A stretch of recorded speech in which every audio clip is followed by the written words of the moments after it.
in a society plagued by reality-bending events that threaten all of existence. One organization of espers seeks to eliminate the threat once and for all.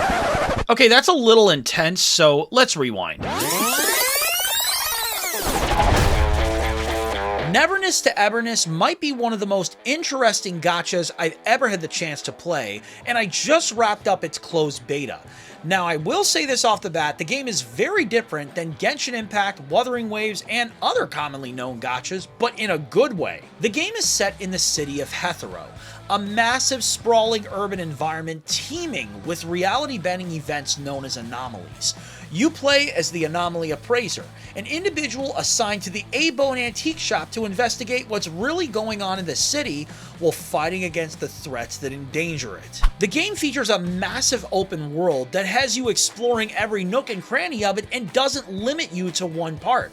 I enjoyed going all over the place, driving cars and wreaking havoc, while also going on various side quests with characters like Tagido.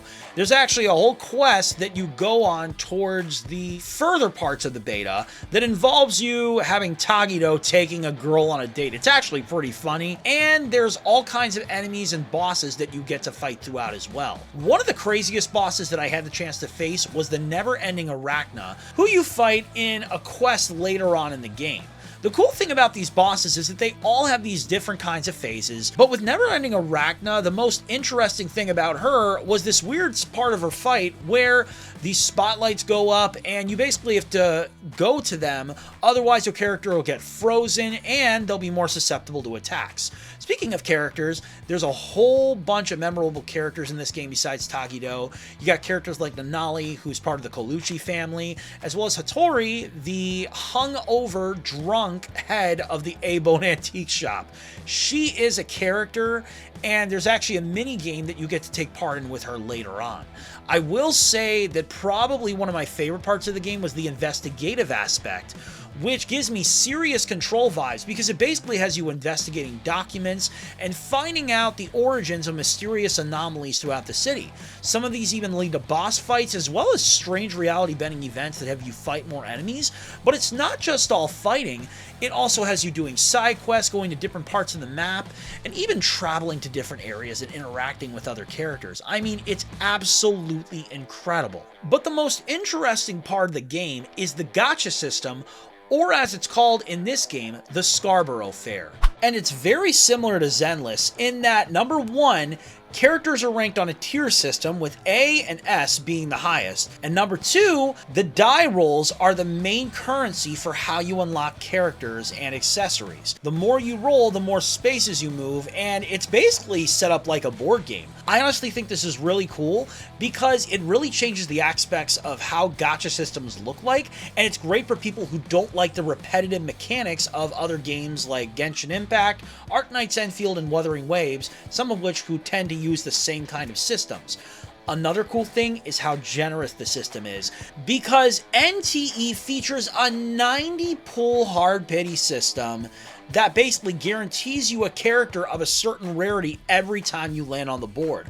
This makes it a lot easier to get S-rank characters, and I honestly took huge advantage of it with characters like Denali and Daffodil, who I ended up snagging early on because of how generous the devs were. In addition, you also get a lot of generous login awards in this game. I mean, there was one time where I logged in and I had like 75 die in my inventory, which I used to do a whole bunch of character rolls. I mean, this system is so generous the way that it caters to players, and I think it's going to be a huge hit because of this when it launches. Now, I'm not going to give the game a score yet, but do I think it's worth playing? Absolutely.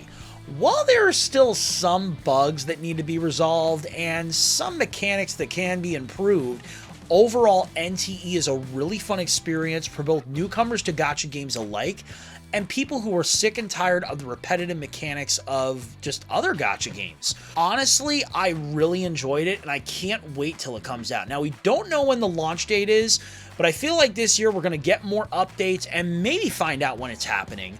I mean, the year's already stacked with a lot of great games, and we've also got Arknight's Endfield, which was another big release that happened. But I still think that there are things that can be improved on with NTE, although I do think that the game is already pretty good. And I will say that I'm excited to see what the devs bring to it in the future. But seriously, guys, I want to hear your thoughts. What do you guys think of NTE, and do you guys think you're going to play it when it drops? Let me know in the comments section below, and make sure you guys tune into the next video. See you then. What's up, guys? Thanks for checking out the Mic Check XP YouTube channel. Make sure you hit the subscribe button and tap the bell icon so you never miss an upload. And be sure to give this video a thumbs up, leave a comment, and invite a friend to check out these videos. Thanks for tuning in, and we'll see you in the next video.